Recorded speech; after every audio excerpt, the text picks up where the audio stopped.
سنانے جا رہا ہوں۔ اس پرچے میں سوال حضرت امیر معاویہ سے متعلق کی ہے۔ میرے بھائی، امیر معاویہ کاتب وحی ہے، ان میں شک کرنا قرآن میں شک کرنا ہے۔ غور سے سن لینا، میرے نبی کہتے ہیں الصحابہ کلہم عدول، میرے تمام صحابہ عادل اور ثقہ ہیں۔ من سب صحابی فقد سبنی، جس نے میرے صحابی کو گالی دی اس نے مجھ کو گالی۔ اور سن لو حدیث، حضرت عثمان غنی رضی اللہ تعالیٰ عنہ کو ایک منافق گالی دیتا تھا۔ جب اس کا انتقال ہوا تو نبی سے کہا گیا جنازہ پڑھا دو۔ میرے نبی نے منع کر دیا کہ میں اس کا جنازہ نہیں پڑھاؤں گا، یہ عثمان کو گالی دیتا ہے۔ تو کہا کسی اور سے پڑھوا لیں، تو میرے نبی نے تمام صحابہ سے کہہ دیا کہ جو میرے صحابی کو گالی دے گا اس کی نماز جنازہ نہیں پڑھی جائے گی۔ تو جو مصطفیٰ کو گالی دے اسے کیسے ہم اس کے ساتھ ہاتھ ملا لے، اس کی نماز جنازہ کیسے پڑھ لے، اس کے جنازے میں شریک کیسے ہو جائے؟ جب میرے نبی امتی کو گالی دے اس کی نماز جنازہ نہ پڑھے تو جو امتی نبی کو گالی دے اور میں پڑھ لوں، ایسا تو ہو ہی نہیں سکتا۔ بات سمجھ میں آ گئی ہے؟ تو حضرت امیر معاویہ اس حدیث کے راوی ہیں۔ اللہ تعالیٰ، اللہ کے رسول صلی اللہ علیہ وسلم فرماتے ہیں من یرید اللہ خیرا یفقہہ فی الدین، اللہ جس کے ساتھ بھلائی کا ارادہ کرتا، اللہ جس کے ساتھ بھلائی کا ارادہ کرتا ہے۔ اب علماء لکھتے ہیں کہ ارادہ کرنے کا مطلب یہ اللہ جس کو بھلائی چاہتا، جس کے ساتھ اللہ بھلائی چاہتا ہے تو اس کے ساتھ کیا کرتا ہے؟ تو کہتے ہیں اسے دین کی سمجھ عطا فرما دیتا۔ سبحان اللہ، سبحان اللہ، سبحان اللہ۔ کیا عطا فرما دیتا ہے؟ دین کی سمجھ۔ وہ بے دین تھا، اب دین سے جڑنے لگا، بے نمازی تھا، نماز پڑھنے لگا، دین کی سمجھ آ گئی تو اللہ نے اس کے ساتھ بھلائی کا ارادہ فرمایا۔ اب سنو، لوگ کہتے ہیں دولت رحمت ہے، میں کہتا ہوں یہ رحمت نہیں ہے۔ رحمت کسے کہتے ہیں وہ سنو۔ رحمت کا مطلب یہ ہے کہ شراب سے توبہ کر کے مسجد میں آ جائے تو سمجھو یہ اللہ کی رحمت ہے۔ بے نمازی نماز پڑھنے لگے، سمجھو یہ اللہ کی رحمت ہے۔ سود کھورا سود سے توبہ کر لے، جواری جوئے سے توبہ کر لے، سمجھو اس پر اللہ کی رحمت ہے۔ بے شک، بے شک۔ آپ سمجھ میں آ گئی؟ تو جس پر اللہ کی رحمت ہوتی ہے وہی دین کا سمجھدار بنتا ہے، اسی کے اندر دین کی سمجھ آ جاتی ہے۔ ابھی بتا رہا ہوں، سارے مسئلے بتا رہا ہوں، اور میں یہ ایک پرچہ آیا ہوا ہے، اس میں کچھ سوالات ہیں وہ بتا دوں۔ ہمارے یہاں لوگ کہتے ہیں کہ اعلیٰ حضرت ایک عالم ہے، ولی نہیں۔ کون ہے؟ جلدی سے بولو۔ عالم ہے، ولی؟ ارے سن تو لو۔ اچھا، ولی کسے کہتے ہیں؟ جب ولی کے بارے میں ہمیں ڈیفینیشن پتا ہوگی، اس کی تعریف پتا ہوگی، تبھی تو جانیں گے ولی کسے کہتے ہیں۔ علامہ طمرطاشی علیہ الرحمہ اپنی کتاب معین المفتی، کیا نام ہے؟ معین المفتی، طمرطاشی، اور ان کا متن ہے فتاوی شامی کے اندر تنویر الابصار، جو فتاوی شامی ہے، بڑی کتاب ہے فتوے کی، اور ساری دنیا کے مولوی اسی سے فتویٰ دیتے ہیں۔ اس کا جو متن ہے وہ ہے تنویر الابصار، اسی کے مصنف ہیں علامہ طمرطاشی، انہی کی یہ دوسری کتاب ہے معین المفتی۔ وہ لکھتے ہیں ولی کسے کہتے ہیں؟ الولی هو العارف باللہ ویجتنب عن الکبائر ویجتنب عن المعاصی۔ واہ واہ۔ ولی اسے کہتے ہیں جو اللہ کو پہچانے اور کبیرہ گناہوں سے اپنے آپ کو بچائے۔ بے شک، حق بات۔ ٹھیک ہے، اب ہم پوچھتے ہیں سب سے بڑی کتاب، سب سے بڑی کتاب کون سی؟ جلدی سے بولو، قرآن. جلدی سے بولو، قرآن. قرآن سے پوچھتے تو بتا ولی کسے کہتے ہیں؟ تو قرآن کہتا الا ان اولیاء اللہ لا خوف علیہم ولا هم یحزنون الذین آمنوا وکانوا یتقون. قرآن کہتا ہے ولی وہ ہے جو ایمان والا ہے اور متقی پرہیزگار ہے. سبحان اللہ، سبحان اللہ. وہ ولی ہے. ولی کے لیے کرامت، جلدی بولو، شرط نہیں. اگر کوئی کرامت نہ دکھائے تو یہ مت سمجھ لینا کہ یہ ولی نہیں ہے. ہر متقی، ہر ایمان والا پرہیزگار اللہ کا مقدس ولی ہے. حضرت جنید بغدادی کو جانتے ہو؟ جی جانتے ہو نا؟ جنید بغدادی کے پاس ایک شخص آیا اور دل میں یہ ارادہ کر کے آیا کہ کوئی کرامت دیکھوں گا تو ان کا مرید ہو جاؤں گا. بہت بڑے ولی تھے اپنے وقت کے. اب وہ آیا، آنے کے بعد جو ہے رہنے لگا جنید بغدادی کے پاس. ایک دن رہا، 2 دن رہا، 40 دن پورے رہا. ادھر جنید بغدادی کو پتا چل گیا کہ ایک شخص آیا ہے، ایسا ایسا اس کا ارادہ ہے. تو جب وہ جانے لگا 40 دن کے بعد تو جنید بغدادی نے کہا کیوں جا رہے ہو؟ کہا صاحب مرید ہونے آیا تھا، اور اس لیے آیا تھا مرید ہونے کے لیے کہ کوئی کرامت دیکھوں گا تو مرید ہو جاؤں گا. اب میں نے کوئی کرامت 40 دن میں دیکھی نہیں، اب میں جا رہا ہوں. تو جنید بغدادی کو جلال آ گیا اور اس سے میں ارشاد فرمایا یہ بتا 40 دن میں تو نے کوئی بھی نبی کی سنت مجھ سے چھوٹتے ہوئے دیکھی؟ کہا نہیں دیکھی. کہا نادان، اس سے بڑی کرامت کیا ہو سکتی ہے؟ جو نبی کی سنتوں کا عامل ہو وہی وقت کا سب سے بڑا ولی ہوتا ہے. اور اعلی حضرت جیسا نبی کی سنتوں پر عمل کرنے والا ڈھونڈنے سے نہیں ملے گا. ارے کیسا نبی پر بھروسہ اور کتنا سچ ماننے والا. نبی کو کہیں نہیں ملے گا، چراغ لے کے ڈھونڈو گے. حج کو جا رہے تھے اعلی حضرت، جہاز میں بیٹھے ہوئے تھے، بھمر میں آ گیا جہاز، ڈوبنے والا تھا. سارے حاجی پریشان کہ اب جہاز ڈوب جائے گا. تو لوگوں نے دیکھا کہ مولانا احمد رضا وہاں بیٹھے مسکرا رہے ہیں اور نماز پڑھ رہے تھے اور اپنے مسکرا رہے تھے.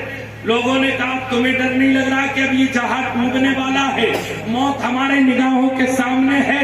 تو اعلی حضرت نے کہا یہ جہاز ڈوب نہیں سکتا، یہ جہاز ڈوب نہیں سکتا. کہا تم کیسے گارنٹی لے رہے ہو؟ کہا گارنٹی یہ ہے کہ میرے نبی نے کہا جو جہاز پر بیٹھتے ہوئے جہاز پر بیٹھنے کی دعا پڑھ لے گا اس کا جہاز ڈوب نہیں سکتا ہے. اعلی حضرت کہتے ہیں میں نے دعا پڑھ لی ہے، اب جہاز نہیں ڈوبے گا. سبحان اللہ، سبحان اللہ، سبحان اللہ. واہ واہ. تاریخ گواہ ہے جہاز نکل کر چلا گیا. تو میرے بھائی اعلی حضرت جیسا سنتوں پر عمل کرنے والا اور عشق پہ کتنی محبت نبی سے، قبر کھدوائی، وصیت کری کہ اتنی لمبی کھودنا کہ میرے سر کے برابر ہو جائے. کہا حضور اتنی لمبی قبر کیوں کھدوائیں گے؟ کہا تمہیں نہیں معلوم ہے کہ نبی قبر میں تشریف لائیں گے؟ سبحان اللہ. احمد رضا کی قبر میں نبی آئے اور احمد رضا بیٹھا رہے، یہ نہیں ہو سکتا. اتنی گہری خطبانہ کہ میرے نبی آئے تو احمد رضا کھڑے ہو کے کہے مصطفیٰ جانے رحمت پہ شمع پس میں ہدایت پہ لاکھوں سلام. یا رسول اللہ سنا ہے آپ ہر عاشق کے گھر تشریف لاتے ہیں، میرے گھر میں بھی ہو جائے چراغا یا رسول اللہ. سبحان اللہ، سبحان اللہ، سبحان اللہ، سبحان اللہ. آئی اعلیٰ حضرت کو کہنے والوں اپنے گریبان میں جھانک کر دیکھو، اللہ کا شکر ادا کرو کہ اللہ نے تمہیں احمد رضا عطا فرما دیا، ورنہ ہمارے ایمان عقیدے تو لٹ چکے تھے. اس لیے اعلیٰ حضرت کے بارے میں یہ کہنا کہ وہ عالم تھے، امام شافعی کہتے ہیں کہ اگر عالم ولی نہیں ہو سکتا تو دنیا کا کوئی شخص ولی ہو ہی نہیں سکتا ہے بابا حق بات. اور ایک بات بتا دوں ولایت کے لیے عالم ہونا شرط. ولایت کے لیے ولی وہی ہو سکتا ہے انگوٹھیاں پہننے والا ولی نہیں, لمبے بالوں والا ولی نہیں, ٹیڑھا بھیڑا ڈنڈے والا ولی نہیں. ولی وہ ہوگا جو نبی کی سنتوں کو جانتا ہوگا, نبی کی شریعت کو جانتا ہوگا. اور جو شریعت نہیں جانتا تو ولایت کیسے مل سکتی ہے بابا سبحان اللہ. اس ولی کے لیے سب سے پہلی شرط یہ ہے کہ وہ عالم ہو. اور آپ تاریخ اٹھا کر دیکھ لو جتنے ولی گزرے ہیں غوث پاک نے نہیں پڑھا, وہ عالم نہیں تھے. خواجہ غریب نواز نے وہاں کیا کہتے ہیں حضرت خواجہ عثمان ہارونی کے یہاں نہیں پڑھا. ہر ولی نے کہیں نہ کہیں علم حاصل کیا ہے. اور جس ولی کے بارے میں یہ نہیں ملتا کہ اس نے کہیں پڑھا ہے تو اس کو علم لدنی کسی دوسرے ولی کے ذریعے سے حاصل ہوا جو اللہ کی طرف سے عطا کیا گیا.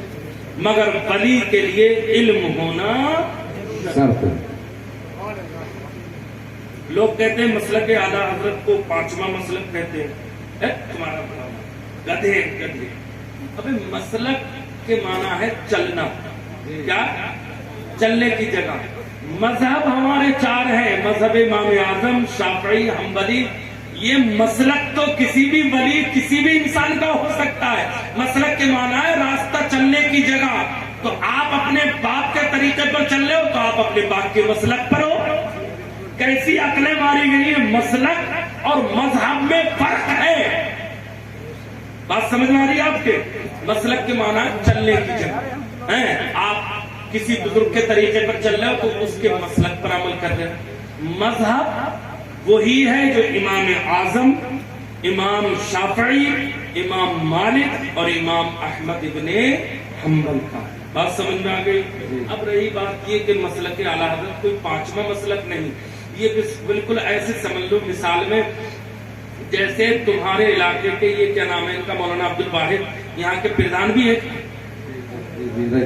پردھان ہے پیچھے رہ چکے. بہرحال اگر یہ کوئی گلی بنوا دے اور گلی کے سامنے بورڈ لگا دیں اور اس پہ اپنا نام لکھوا دیں تو کیا یہ گلی انہوں نے اپنی جیب سے بنائی؟ جلدی بولو. کس سے بنا, کس نے دیا پیسہ؟ جلدی بولو. تو نام سرکار کا کیوں نہیں لکھا؟ تو ایسے ہی مذہب وہی ہے جو امام اعظم کا ہے. اعلیٰ حضرت نے تو نکھار کے ہمارے سامنے رکھ دیا ہے. اس لیے پانچواں مسلک نہیں, یہ مسلک اعلیٰ حضرت ہے. جی جی سبحان اللہ سبحان اللہ. سمجھ میں آ گئی آپ کے. یہ کوئی پانچواں مسلک نہیں, ان کا طریقہ ہے. جس طریقے سے انہوں نے بورڈ لگوا دیا کوئی اعتراض نہیں, اسی طریقے سے انہوں نے. اب آج کے دور میں سنی دیوبندی بھی کہتے ہیں. دیوبندی بھی اپنے آپ کو سنی کہلواتے ہیں, اہل سنت, اور ہم بھی اہل سنت. تو فرق کیسے ہو؟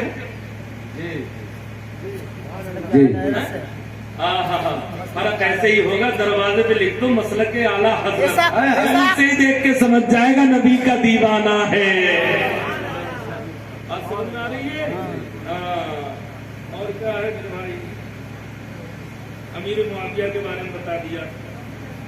ابو طالب کے بارے میں, ابو طالب کے بارے میں یہ حکم ہے کہ ان کو حضرت نہ کہا جائے, اس لیے کہ وہ ایمان نہیں لائے تھے. نبی کی انہوں نے خدمت کی, بالکل سچ ہے. نبی کی ہر وقت پرواہ کی, بالکل سچ ہے. نبی کے نکاح میں شریک تھے, بالکل سچ ہے. ساری باتیں سچ ہیں. اپنے بچوں کو بعد میں کھلاتے تھے, پہلے نبی کھلاتے تھے, بالکل سچ ہے. اور اس پادری یہودی نے بھی ان کو بتایا تھا کہ یہ نبی آخر الزمان ہے, اور انہوں نے کہا اچھا, یہ بھی بات بالکل سچ ہے. لیکن معاملہ یہ ہے کہ جب یہ ساری باتیں سچ تھیں تو میرے نبی کو یہ کہنے کی ضرورت کیا تھی کہ چچا میرے کان میں ہی کلمہ پڑھ لو. وقت وصال, یہ بخاری شریف کی حدیث ہے. وقت وصال نبی یہ نہ کہتے کہ میں قیامت میں تمہاری شفاعت کراؤں گا, میرے چچا میرے کان میں ہی کلمہ پڑھ لو. تو کیا کہا تھا انہوں نے کہ یہ کہیں گے کہ موت کے ڈر سے ابو طالب نے کلمہ پڑھ لیا. اور انہوں نے کلمہ، بخاری شریف کی دوسری حدیث یہ سرکار نے کہا سب سے کم اگر کسی کو عذاب دیا جائے گا تو وہ میرے چچا ابو طالب، اور وہ کیا عذاب ہے؟ تو کہا ان کو آگ کے جوتے پہنائے جائیں گے جس سے ان کے دماغ ہانڈی کی طرح کھولے گا۔ جب ان کا انتقال ہوا تو حضرت ابو طالب کے بیٹے حضرت علی، نبی کے چچیرے بھائی، تو وہ آ کر نبی کو خبر دیتے، کون؟ حضرت علی، امام نبوی نے مسلم شریف کی شرح میں لکھا ہے، وہ کہتے یا رسول اللہ انا امتک شیخ کافر قد مات، یا اللہ، یا اے اللہ کے نبی، آپ کا بوڑھا چچا ابو طالب کفر پہ مر گیا۔ اب اس سے بڑی دلیل کیا ہو سکتی؟ بیٹا کہہ رہا ہے، نبی کہہ رہے ہیں، تو ان کو حضرت نہیں کہنا چاہیے، حالانکہ حضرت کے معنی جناب کے ہیں، اگر کوئی کہہ بھی دے تو اس پہ اتنا بڑا کوئی گناہ نہیں ہے، لیکن بہتر یہ ہے کہ ان کو ابو طالب ہی کہا جائے۔ بات سمجھ میں آ گئی؟ Any question? کوئی اور سوال کسی کا؟